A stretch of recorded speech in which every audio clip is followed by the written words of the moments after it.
if you knew you were enough? What would your life look like? What would love look like? This is the Enough Factor broadcast, where we're redefining what makes you enough in life and in love. Now here's your host, Suzette Vernon. Hello, everybody. It's your sister, your friend, your relationship solutionist, Suzette Vernon. And I'm absolutely grateful that you tuned in for my Enough Factor podcast. Its mission? To help you redefine what makes you enough in life and in love on your own terms, right? Because as we know, if you don't know that you're enough, you'll subscribe to somebody else's beliefs about you, someone else's value of you, and someone else's vision of you that oftentimes has absolutely nothing to do with you. And so with this podcast, we endeavor to provide content that will help you find your voice, realize your value, and write your own vision in an authentic and meaningful way. It is with that in mind that I'm so excited to share the virtual podcast stage with none other than Chatela Monae. Hi, Shatila. Hi there. Thanks so much for having me. Thank you so much for joining us. And listeners, let me tell you just a little bit more about Shatila. Shatila was born and raised by her mother in a small town in Gainesville, Georgia. Growing up, she took her education very seriously, which led her to attend not only public, but private and even boarding schools. This was an area she always excelled in, so that giftedness along with hard work afforded her the opportunity to attend the University of Georgia. For 2 years, she was well en route to medical school, conducting undergraduate research, and even teaching science through a STEM program at a local elementary school.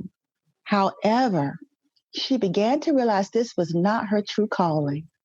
After shifting to fashion merchandising, she realized that wasn't what she was looking for either. It wasn't until she was on maternity leave that she realized that her true passion was to inspire others to see the light in themselves. Shatila continues to be on a spiritual journey with some revelations that have pushed her out of her comfort zone. So join me out of the comfort zone with Chatela Monae. Thanks so much for that. It's always so kind of like humbling to hear your story kind of told back to you. That's always so interesting, but I'm so excited to talk to you today. I really am. Yours has been a journey that I'm certain that our listeners can identify with. And that's the journey of doing what looked good on paper, right? The whole academics thing and finding the career and all that. But finding that it doesn't necessarily translate when it comes to our intimate relationships, right? Many successful, purpose-driven, attractive, smart women have at least one divorce in their rearview mirror. Many of us are still struggling, you know? So I just wanted you to tell us a little bit more about your story, you know, how your relationship kind of morphed and you came to the realization that divorce was the right option for you. Whoa, okay. So that's a mouthful. No, it is. I'm just sitting here, mine's just like racing. Okay, so going back to what you were saying about, you know, everything looking good on paper and the career and, you know, getting all the accolades, that couldn't resonate with me more. You know, my mom had me when she was in high school. She was 17. And so growing up, it was, you need to get an education. You don't need to have sex until marriage and stay away from boys. You know, that was the message that was preached. And education was just something that was very, very important for her, for me to achieve. And because I was kind of naturally gifted in school, anyways, it kind of just, culminated into this. It was just my thing. It was just something that I excelled in. I really enjoyed school. I got awards and I was the good student and I behaved and I didn't get in trouble and all those things. And so I was able to go off and go to the University of Georgia. And I remember there was a girl when I graduated, she was like, "Oh, you're so lucky." And I was like, "No, I worked really hard. I stayed and I studied all night and stayed up and read books, while other people were out and partying and stuff. I didn't have sex. I did, stay away from boys, for the most part. I did everything that, I was told to do. And you think that that's going to give you certain results Hmm. at the end of it. Yeah. And yes, I was able to go away to school and I was so grateful and I had an amazing experience.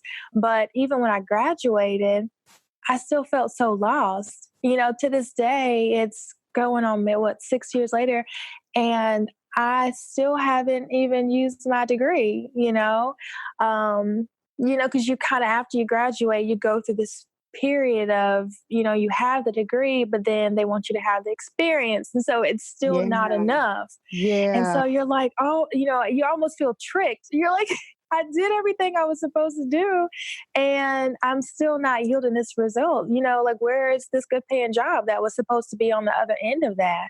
Hmm. And it just never worked out that way. And then, as far as relationships, um, I think that,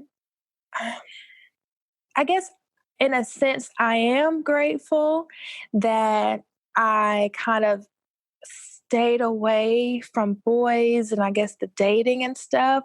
But then at the same time, it hindered me because I didn't know the process of qualifying a man or setting expectations or watching their behavior to see if their words matched up with their actions. I didn't fully understand that there's a process that, people kind of have on, their good face, I guess, for a while. And Yeah. over time, that comes off. The mask comes off. I just didn't understand a lot about the dynamics between relationships because, I just didn't have a lot of experience in that area.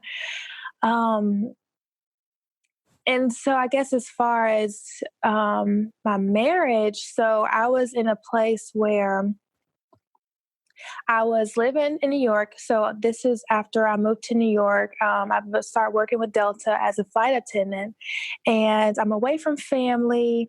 I don't really have a social life. I was dating here and there, meeting people, but I just kind of got exhausted with that process, just continuously meeting new people and kind of starting over and really falling for someone and wanting them to see like your value, and they kind of are just playing around, Yeah. with Yeah. you. And I was tired of it. I was over it. And I was like, you know what, God, no more. Like, I'm done. I'm done until you send me my person. And literally, like, right after that, me and my husband kind of reconnected. So we've known each other since we were in sixth grade. And so we had a really long history prior to the marriage, and we had even dated kind of, in middle school and high school. And we just kind of stayed in touch here and there throughout the years. And just kind of one day was just like, "Oh, I love you so much and I want to be with you." And, and I'm just like, "What are you talking about? Like, you're crazy." And I don't know, I just kind of went for it and we just fell so fast, so hard. And looking back, I realized that I think it was all genuine emotion, but for me, there was such a big emptiness within me that I didn't realize was still there. My dad, so he was, kind of in my life, kind of in and out as I was growing up. But maybe, I guess, I don't know, maybe around 7-ish, we started having a a better relationship. We were very close, and then one day overnight when I was 12, it's like he was just gone out of the picture for like 5 or 6 years. That was really detrimental to me at that age. Oh, devastating. My personality shifted.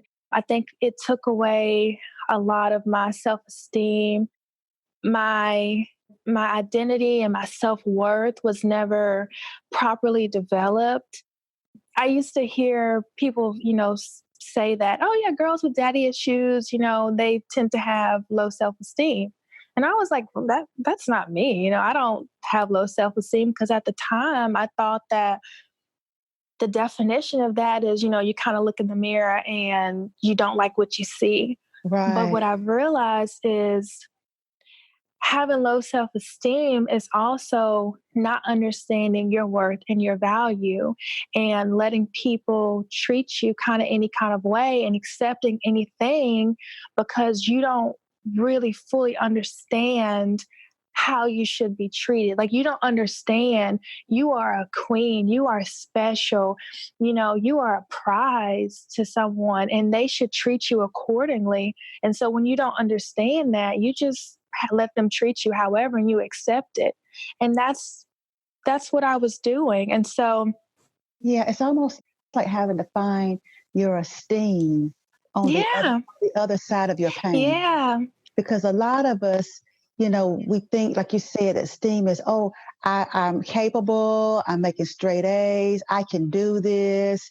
You don't shrink back from going after things, but there is a pain, a soul, a Mhm. deep pain that I think when you're really dealing with true self esteem, it's on the other side of Mhm. the pain. It's after you've resolved what got broken in Mhm. the process. And I was thinking about that question because we were talking, listeners, Shatila and I were kind of, talking about her coming on the show. And one of the questions that I posed to her was what got broken. And I could feel even in the typing that question, there was an energy that hovered over that for you when I asked that question. Yeah. And was that because of the issue with your father, or was it something that happened in the marriage that kind of mirrored it and brought that pain back up? Oh, um, I think that it was a culmination of both. So actually, now the relationship with my dad is actually amazing. Mm. It's come full circle, and it's like I've had him in this very pivotal point of my life when I am going through this divorce process, and so it's just crazy how things come back around, and I'm so grateful for that. But yeah, when you sent me that question, it was like it was like a hit to the heart, and not in a bad way, but just like, wow, there was just such a weight behind that question, because I guess I never thought about it in terms of that, but my answer would be it was me. I got broken in the process. I guess I finally got what I thought that I was needing. I remember telling my mom I was maybe 11 years old, and I was so obsessed because, she wouldn't let me date, and I was so obsessed when I did meet my husband in sixth grade with dating, and specifically dating him. And she was just like, why? Why do you want a boyfriend so bad? And I told her at 11 years old, because I want someone to love me who's not in my family. Mm. And if you think about having a child say that, like, so I've been carrying this, like, this yearning for just being seen and loved and accepted by a man for such a long time. And it's like, when me and my husband, kind of reconnected, it's like I finally had it. And so not only did I have it, I felt like he saw my worth and my value, and he said, I wanted to marry you. So I'm like, oh, okay, perfect. That's it. You're qualified. Let's go to the altar. Mhm. But like, it doesn't work that way. And now I know that, but you don't just necessarily marry the first person who says, okay, I want to marry you. And to some people, it may be obvious, but I just, I was like, oh, there's history there. We know each other. And, we had this special connection. And it's just crazy how life works. That's what I'm thinking. But in the process of the marriage, as the kids come and things change and the newness wears off and life, starts happening, I guess that honeymoon phase is over. I realized I started to not even recognize myself. Mm-hmm. And it was like I was always trying to fix something. And it's like as much as I tried, the message was always, well, it's not enough, or I need you to do this better, or this isn't right. And so I was continuously like, okay, well, if I fix this, or if I fix me, or, I'm this way because, I had this baby and, now my sex drive is completely different. And so I have to figure out how to fix it. Or it was like I was always trying to fix me, there was something wrong with me. And even if I would fix it, it still wasn't enough. Yeah. And so in that process, it's like, I was unrecognizable to myself, but also other people around me. And I didn't understand what was happening. But looking back, I realized I became so broken. I felt like a shell of myself in the process. Hmm. Oh, God, that resonates with so many of us because I know, I don't know your age. We haven't really shared that, but I know I'm almost 60, but you are really telling my story. Really? Well, I'm 27. And it's amazing how I think sometimes in our society, in our culture, we are perpetuating the fantasy and our children are taking the tab because it's like, even though you're in your 20s, I'm about to turn 60. So we're almost 40 years apart. But yet what you're saying resonates with me as a 60-year-old. And I'm sure it resonates for my listeners as well who are up in age and it makes me very concerned. And it goes back to what you were saying, or I can say my concern about what you were saying, because I am not a mental health professional or anything like that. But my observation and my concern, I think, sometimes with us raising our daughters, and we say, just excel, keep your head in those books, go for yours, dream big, run for it, don't leave those boys alone. You don't need to be talking to them right now. Just do this, just do you. And the thing about it is our children are making great strides that we are so proud of. And we're like, you go, girl. You do you. But we are failing because at some point, our young ladies want a spouse, they want a long-term relationship, they want love that they have not been permitted to even find out how to recognize. So a lot of times that pain of the mothers, that pain of, I want you to go further than me. I don't want you to make the same mistakes as me. But sometimes we fail to teach our daughters about men and about not just about their own worth, yes, but how to recognize healthy in men, how to take their time, how to relate, how to connect, how to recognize that this guy has true potential, how to recognize how he treats you even when he's upset with you. Just learning how to be cared for in a relationship. I think those are equally as important. And I don't think it has to be one without the other.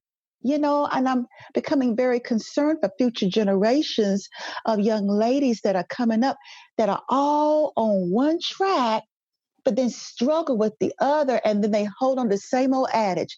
Oh, it's because he's intimidated by a strong woman. That's not necessarily true. It's because sometimes our daughters don't know what real strength is. They don't know how to be comfortable in their feminine skin. So they feel like they have to be something different. They haven't been taught that femininity is not weakness. They haven't been taught how to recognize their own voice and to be able to keep their voice in a conversation, hold on to their value in a relationship, keep a vision of themselves even through the ups, downs, and sideways of getting to know someone and building an intimate relationship with someone. I think those things need to be taught just as much, don't you? No, I totally agree.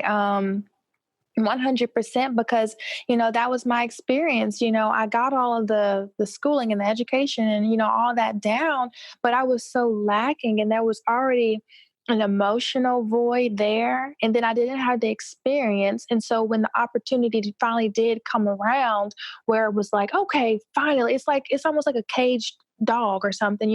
If you cage them up too long and then you finally open up, they just go crazy, and there's no direction. They're just happy to be out.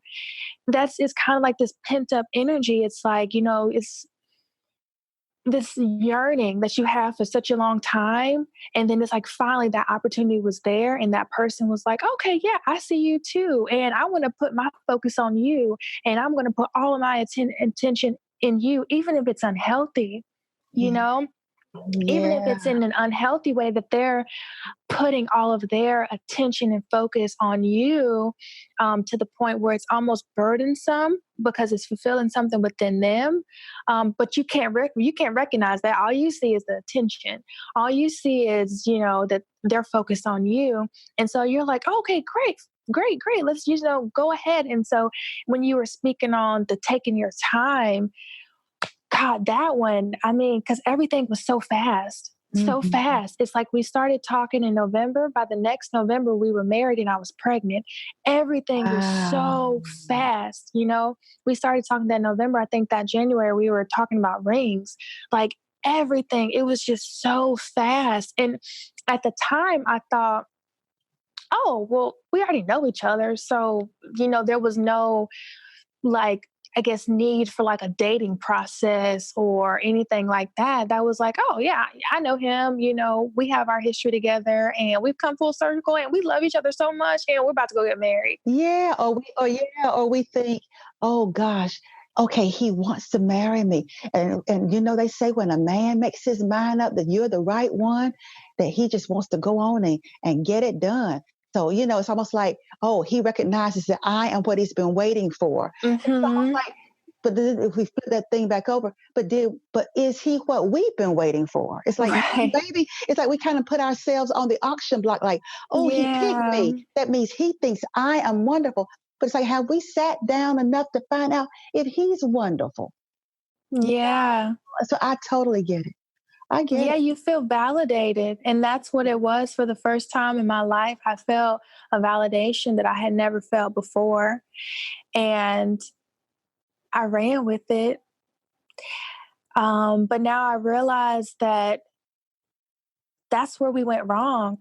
You can't, I've been listening to a lot of like people and men, especially like pastors and like gurus and stuff, who are very wise. And I realized that you can't take a broken woman and a broken man and you have this wholesome, fulfilling relationship. It just doesn't work that way. Mm. If you don't come to me with a wholeness and I don't come to you with a wholeness, that doesn't mean we can't ever be together. That just means that as of today, we need to work on becoming whole so that I can present my best self to you. So that in my brokenness, I don't try to take, and suck from you, trying to fulfill my void and my need and ruin you in the process, you Yeah, know? And yeah, we're just not taught these things. And even around marriage, there's so many misconceptions, and things from the Bible are just kind of thrown at us because that's what happened to me, because, in the Bible, it talks about being a submissive wife and things like that. And so when things would happen, mhm, um, I was always on his side, always, always defending him, always kind of going to bat. There was even moments, along the last, I guess, 3-ish years where like, say the tension between me and my mom got so bad, it was like, well, I guess I'm not going to be able to talk to my mom because I have to choose him. I have to put him first, and it wasn't in like I don't care about you, mom, forget everything you've ever done. But it was, this is my husband. I have to put him first. That's what I'm supposed to do. That's what God wants me to do, is to honor him and respect him and to submit to him. And so that's what I have to do. I lost friendships. Now, those have come full circle and we've reconnected, and I'm just so grateful for that. There's been a lot of restoration in my life, but yeah, things, it's just Yeah. like the idea of it is right, but that's another thing that I've learned, that if you aren't with the right caliber man that meets your standards, it doesn't bring at least equal to what you're bringing to the relationship, then how can you submit to him? What are you submitting to? There's nothing to submit to. You can't just go out here submitting to any and every man. It has to That's be the right man, or because that's a major thing. And I don't think we think about it enough. Who you decide to join your life with, they have the potential to either bring you closer or further away from your life's purpose. And so that's nothing to play around with. And if you're submitted to the wrong person, then you're going to be way off track. Oh, so So, true, so true. And I've been through that whole submission thing too, because I was raised in church, and a lot of the scriptures and passages and the way they were presented to me and preached to me, I did some of the very same things. And the thing about it is, submission is I think for a lot of high achieving women and women that have gone through a lot of different things, we talk submission and everything, but if you've got burned, it almost sounds like a cuss word. yeah.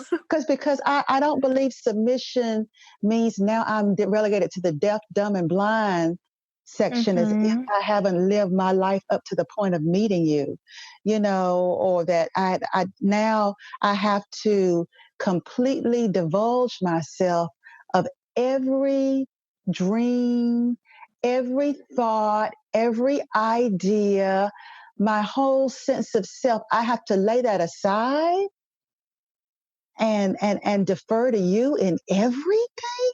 I mean, to me, that sounds a lot like slavery. It Hmm. doesn't sound like submission, because I don't think the Bible meant it the way that we have culturally assigned it to be.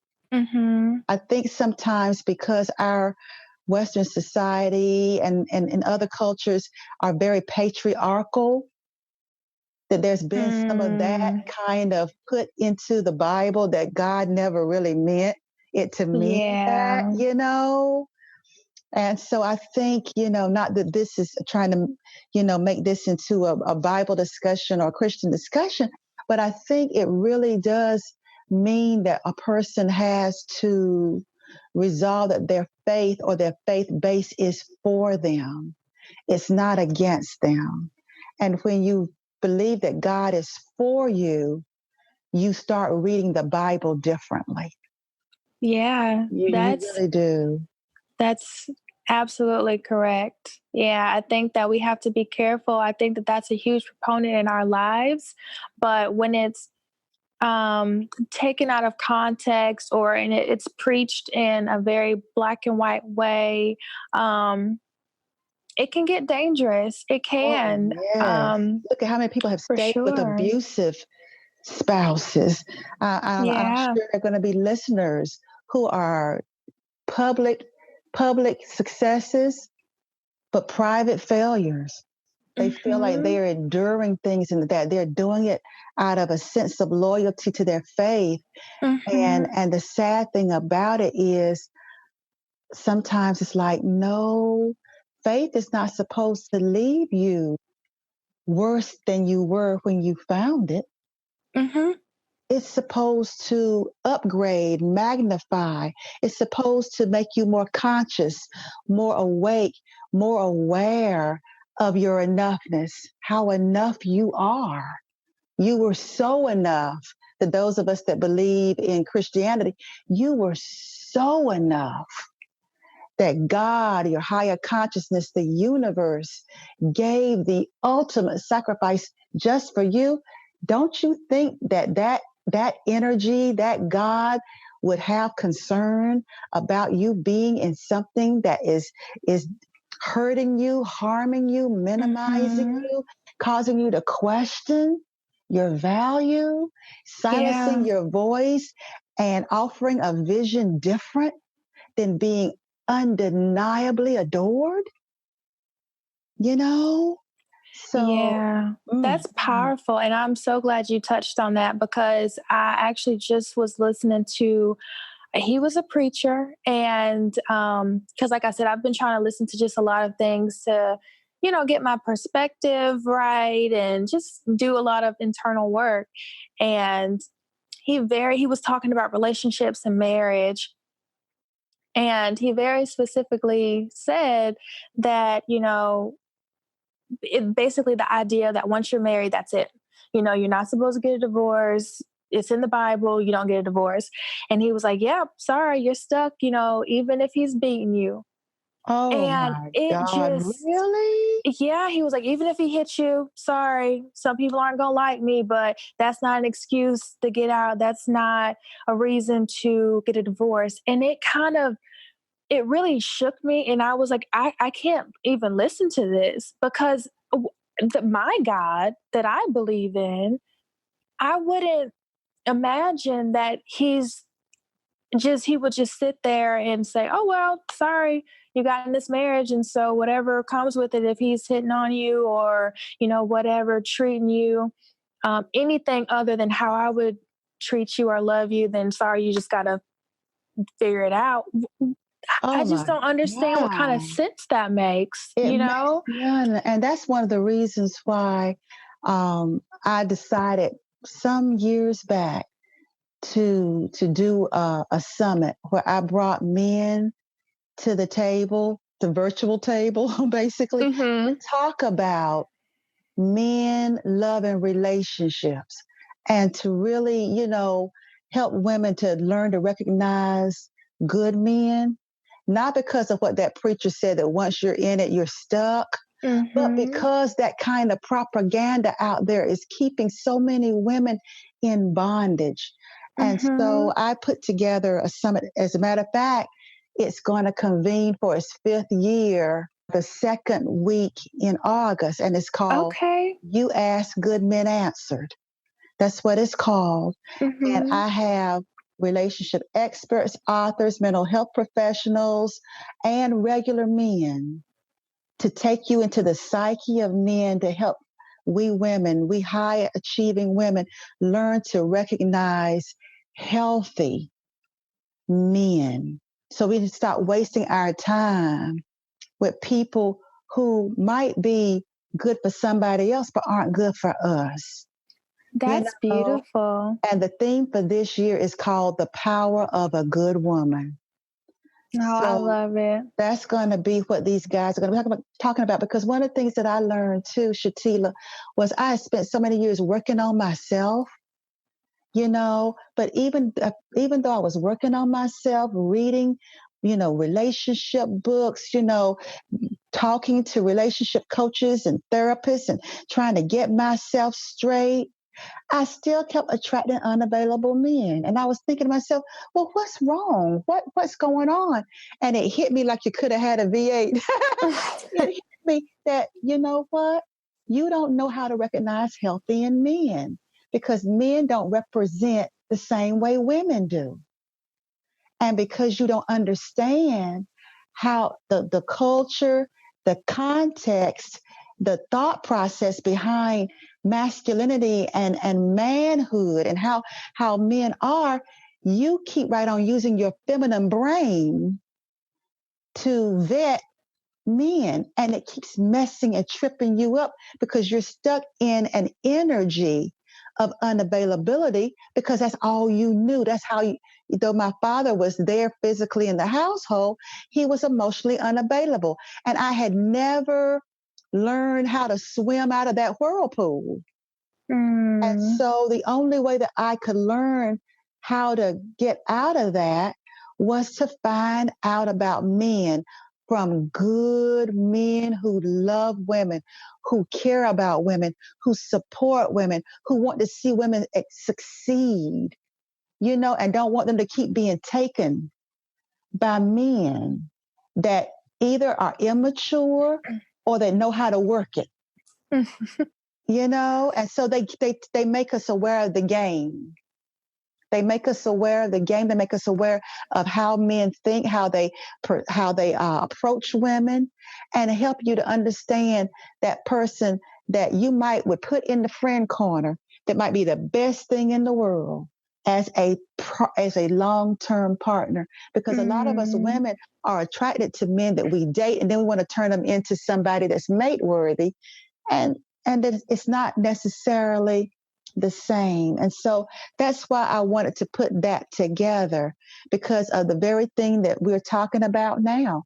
And I feel like it's going to really help a lot of women, Yeah, I definitely agree. And I would love to get more information about that because it sounds like just an amazing event with a lot of wisdom going on. And we need more things like that, especially for young girls.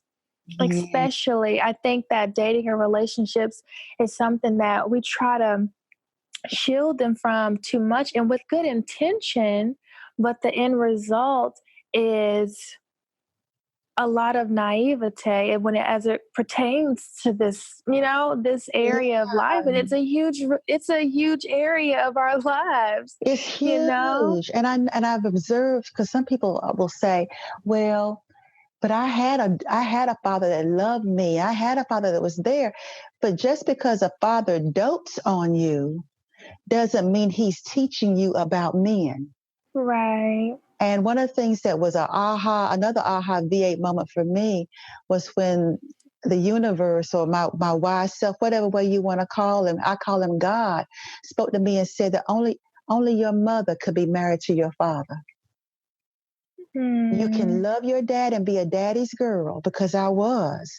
But it's like, but you could not be happy with a man like your dad. Because it's a difference in being loved by your dad as a daughter and how your dad shows up as a husband. And so that was a real big aha for me, that started me on a journey to kind of desocialize myself from the familiar of being attracted to men like my father, in not the great way, the emotionally unavailable way, and starting to looking at who would be the right kind of man, what qualities would I want him to have, and how does that man carry himself, how does he show up, and to start cultivating, socializing myself to find that more attractive than what I was conditioned to find. So one of the things I wanted to ask you as well was, I think you're still going through the divorce process, right? Yes. So what are you doing to heal yourself on the inside and bring wholeness to your life? Well, it's interesting because I started a healing journey before I even really understood how deeply I needed it or what I was really doing. Um, I would say that if I just had to pick one defining moment for me of when it just really started was last October. I just got this idea in my head that to cut my hair off, to just shave all my hair. And it was right after that movie, and I still can't remember the name of it, but Sanaa Lathan on Netflix when she, shaves her hair off. Yeah, That had just came off. it wasn't I am not my hair. I don't know what it's Yeah, but I called. saw that too. Yeah. Yeah, and it was such a powerful movie, and there was something else, but I think also just in the process of like, I need to fix myself. I need to figure out. And I was feeling like such a shell of myself and just so down. And I think I was going through some form of depression, and I needed at the time, I needed something to shake me out of whatever I was feeling. I just knew it wasn't right. I didn't feel myself, and I needed something to jar me out of that, if that makes sense. Yeah. And so when I got the idea to shave my head, I was like, no, that's crazy. And then, of course, you start thinking, well, what will people think? And what will I look like? Will I still be attractive? And things like this. And I became so obsessed with it. And I was like, no, no, no, I can't do it because of what other people basically will think or feel. And then I was like, well, that's it. That's all. You have to do it. If you're not doing it because of other people, if that's your reason, then you have to do it. And literally, I just went in the bathroom and I cut all my hair. And then I took some, I don't even think they were the right ones, but I just took some clippers and I just started shaving my head. And it was the scariest thing that I've ever done. But as soon as I did it, it was like I felt free. I felt like such a weight was gone. I felt such a bravery and such a strength. And when I was kind of reflecting in the moment of like why I did it, I was like, because I needed a strength. I need strength. And I kept saying that I wanted to be strong. I wanted to be brave. And I wasn't, like I said, I didn't understand at the time, like the weight of what I was saying, because that strength and that bravery that I pulled from that moment and that experience and walking out in the world, literally bald and vulnerable for there's such a vulnerability when you don't have, for me, the hair, it was like hiding behind it. Mm-hmm. And there was it was such a power in stripping that away and just kind of saying, this is me, you know, at my core, let's start from scratch basically. And so that's kind of where it really started. And so even though I was saying, I want, to be stronger, I want to be stronger, I couldn't have told you then why I necessarily felt that way. Mm-hmm. But a little after that, I started, I guess, more of a spiritual journey of, where I was like very intentional about it. And that's just what I've been doing. I've been very intentional. I've just been trying to, in all areas of my life, living very intentionally. I've been trying to do a lot of inner work and not place blame.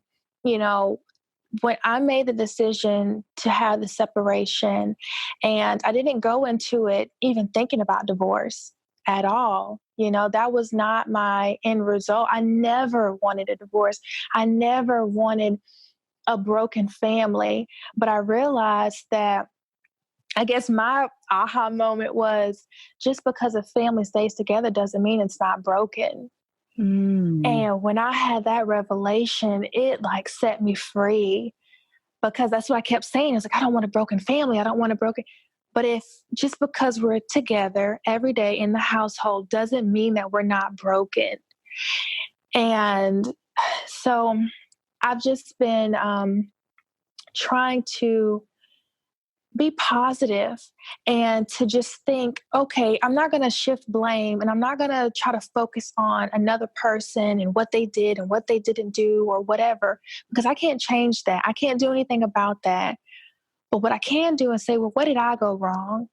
What did I do? What could have I done better? Where was I hurting? Where was I coming from a place of lack to where I allowed this in my life? Ultimately, I can't be angry at anyone else for being them or, whatever. When I allowed this person in my life, I allowed, kind of this to happen in my space. And so I have to think about, okay, going forward, what will I do going forward? I've just been trying to be at peace. I've been working on my new business. I'm becoming a holistic health coach. And Mm. so I'm growing that. And I'm eating healthier. I'm just trying to be my best self. I guess ultimately I'm trying to do a lot of self-care and self-healing, and that has been tremendous. I feel such peace about the situation. Honestly, the day after he left, we had the conversation about the separation and he left. That next morning I woke up and I felt peace. And that was very weird for me, because I'm like, you wouldn't think that that's the emotion that you would feel at this point in time, but I did. And it was a huge indicator for me. I felt at peace. It was just a different energy around me, and I held on to that. And so that's kind of how I've been able to gain clarity in the situation. I've been praying a lot and seeking God first and foremost, because I feel like I didn't do that in the beginning. You know, like I said, relationships and who you decide to join your life with, it's so important. And I thought it was God because I said, okay, God, I'm done until you send me my person. He showed up and I was like, oh, thank you, God. But I never went back to say, okay, God, but is this the person you've sent? Did you send this person to me? Is this the person that I'm supposed to marry? I never did that. So I'm trying to, every step along the way, quiet myself so that I can hear from him and I guess be open enough to accept the answers.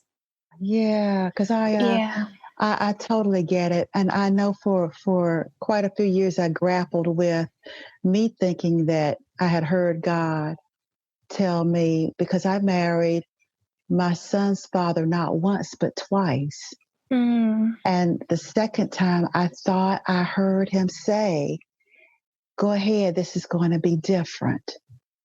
And for a long time, it really haunted me because I was like, oh God, I thought it was going to last. I thought I was doing the right thing.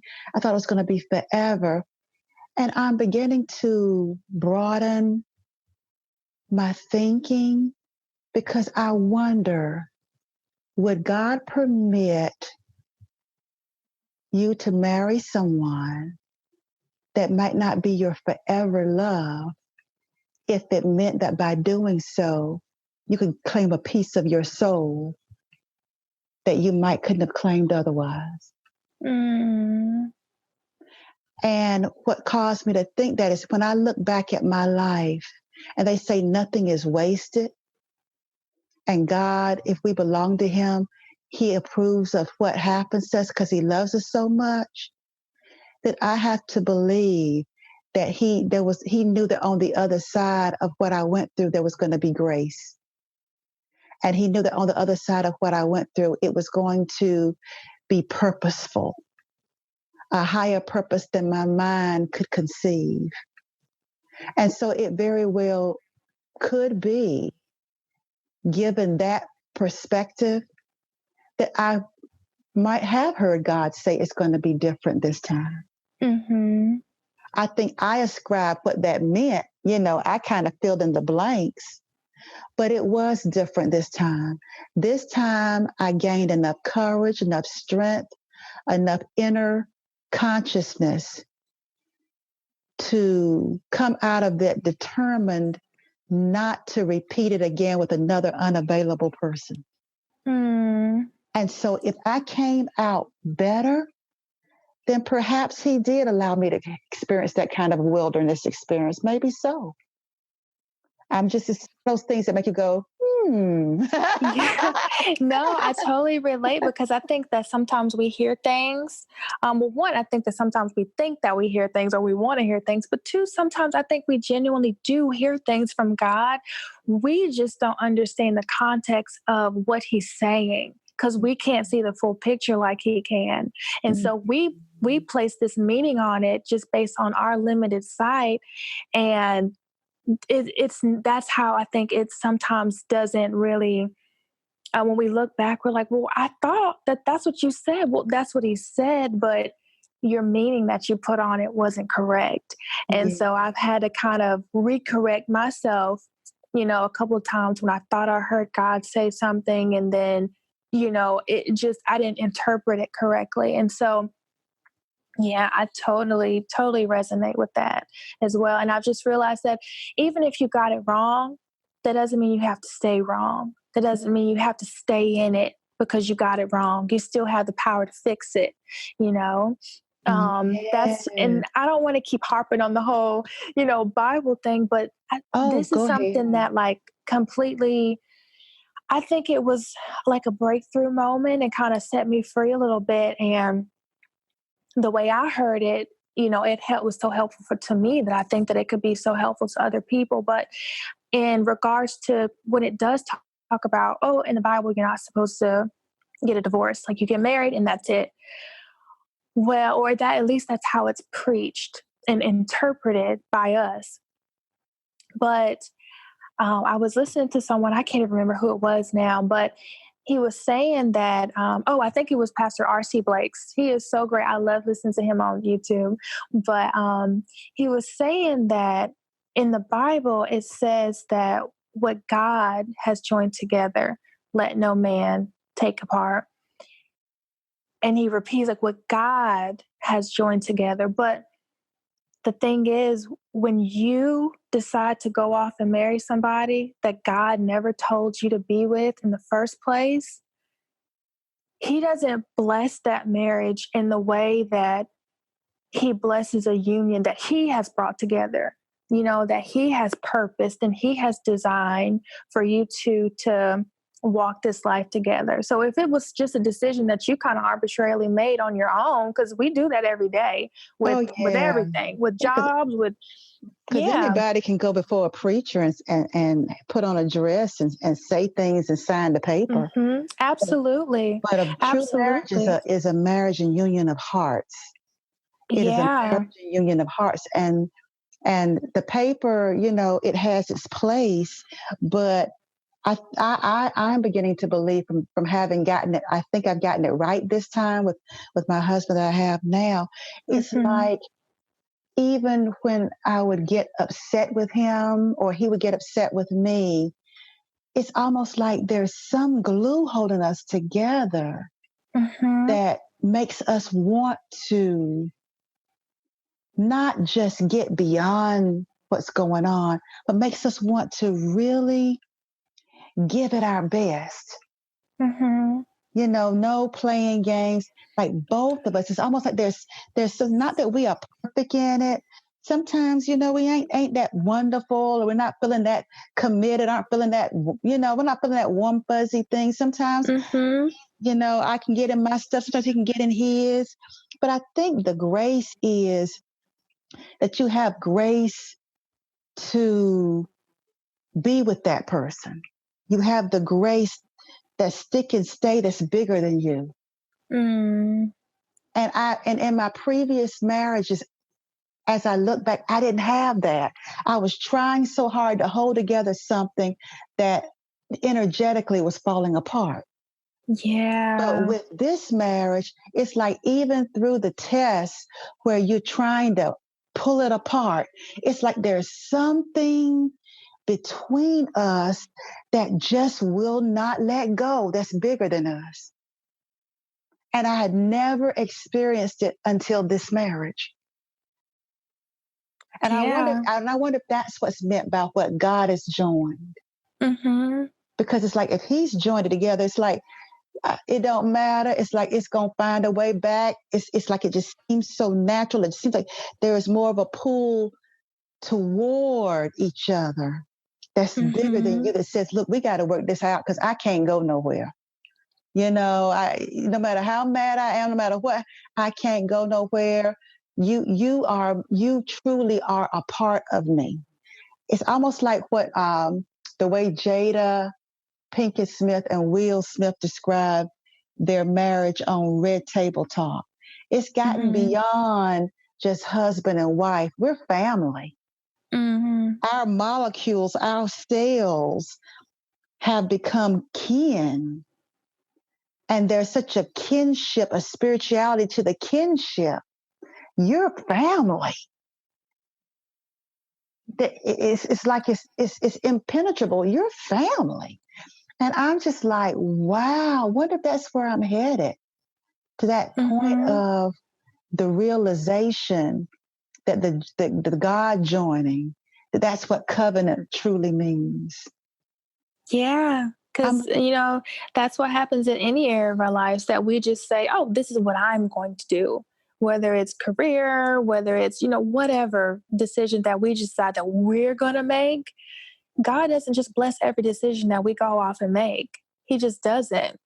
And I believe that that would hold true for who we decide to marry as well. Just because you decide to go off and marry somebody doesn't mean that God has to bless it or that he will bless it. Mm-hmm. So that covenant part that it says you're breaking a covenant with God, that God didn't go into covenant with you to marry this person. You did that. So Yeah, now you can unravel it. you So can unravel it. You can unravel. yeah. Oh, Shatila. I know we could You go must the rest of the have night. again. Oh my God. So, is there any final takeaway that you want our listeners to have from our conversation? Yeah, I think that it would just be that message of you have to find you. Don't be so hungry to have someone else complete you, because even if you do join with someone, you're still going to be in search of something.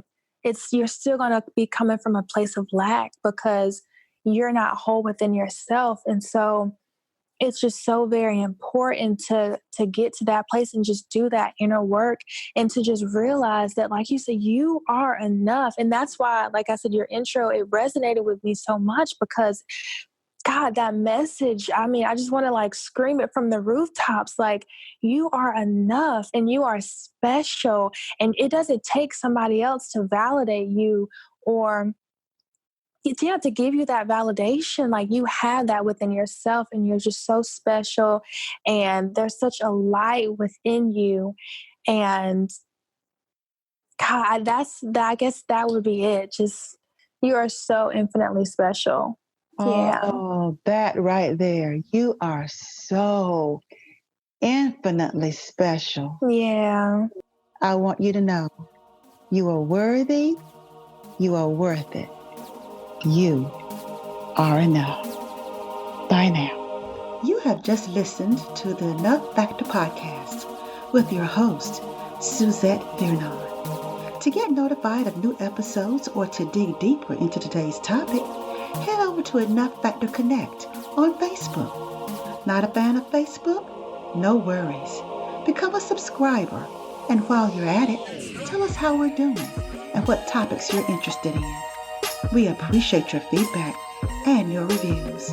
Until next time, remember, you are worthy, you are worth it, you are enough.